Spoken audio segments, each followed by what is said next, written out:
እንኳዕ ናብዚ ልሙዕ ጫካ ብድሓን መጻኹም ኣብዚ ዘሎ ኩሉ ብሓባር ብምትሕብባር ጥዕና መሬት ምሕላው ይሰርሕ ረኣዩ እቶም እንስሳታት ሰላም ክብሉና እዮም ዝመጹ ዘለዉ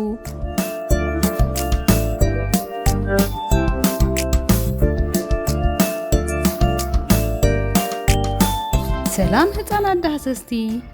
ኣነ ሓላዊ ናይዚ ጫካ እየ ኣግራብ ሳንቡእ ምድሪ ምዃኖም ትፈልጡ ዲኹም እዚ ልክዕ እዩ ኣግራብ ነዚ እንስተንፍሶ ኣየር የጽርይዎን ጥዕና ንኽህልወናን ይሕግዙና ኩላትና ኣዕሚቕና እናስተንፈስና ነግራብ ይቐኒልና ንበል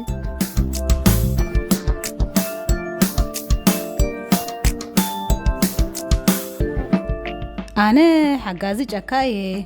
ኣትክልትን እንስሳታትን ነዚ ጫካ ልሙዕ ንምግባር ብሓባር ከም ዝሰርሑ ትፈልጡ ዶ ከመይ ገይሮም ከምኡ ይገብሩ ኣግራብ ንእንስሳታት ምግብን መጽለልን ይህብዎም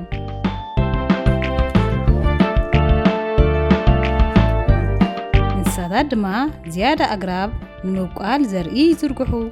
ኩላትና ኣብ ነድሕድና ኢና ንምርኮስ ዋው ዘገርም እዩ ስለዚ እዚ ጫካ ከም ሓንቲ ዓባይ ስድራ እዩ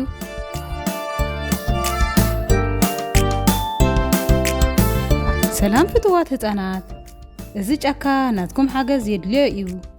ጎሓፍን ብዙሕ ኣግራብ መቑረፅን ንኸማይ ዝኣመሰሉ እንስሳታት ምንባር የጸግሞም ኣለዉ እዋይ እሞ ንምሕጋዝ እንታይ ክንገብር ንኽእል ጎሓፍ ኣጽርዩ ዝያዳ ኣግራብ ትኸሉ ንኹሉ ሰብ ነዚ ጫካ ክከናኸን ኣዘኻኽሩ ከምኡ ክንገብር ንኽእል ኢና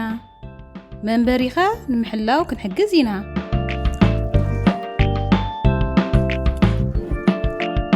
ሰባት ነቲ ጫካ ኣብዚ ከናኸነሉ እዋን እዩ ዝበርስ እዚ ክንእርሞ ኣለና ሓደሽቲ ኣግራብ ምትካልን ምጽራይን ንጀምር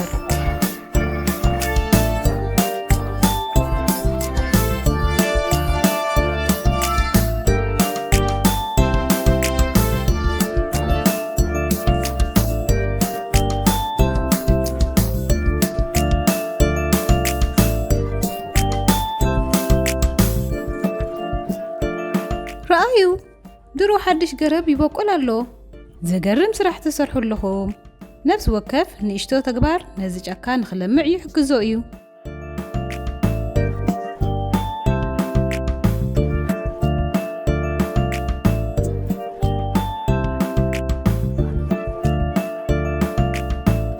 ረኣዩ ብሓባር ክንሰርሕ ከለና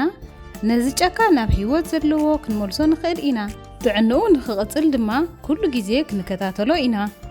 ሎሚ ጽቡቕ ስራሕ ሰሪሕኩም ጫካ ምሕላው ምክንኻንን ግን መዓልታዊ ክንገብሮ ዘለና ነገር እዩ ንጫካን ንኩሎም ኣብዚ ዝነብሩ እንስሳታትን ክንከላኸል ቃል ንኣቱ እንስሳታት ውሑስ መነባብሮ ንኽህልዎም ኣብ መናፈሻ ዘሎ ጎሓፍ ንኣክብ ከባቢና ዝያዳ ንምጽባቕ ድማ ዕምባባታት ክንተክል ኢና ከይትርስዑ ጫካ ከም ዓርክና እዩ ኣዕሩኽ ድማ ንሓልሕዶም ይከናኸኑ ሎሚ ነዚ ጫካ ንምሕጋዝ እንታይ ክትገብር ትኽእል ኣብ መሬት ዘለዉ ህይወታውያን ምሕላው ማለት መጻኢና ምሕላው ማለት እዩ ኣግራብና ንሓልዎም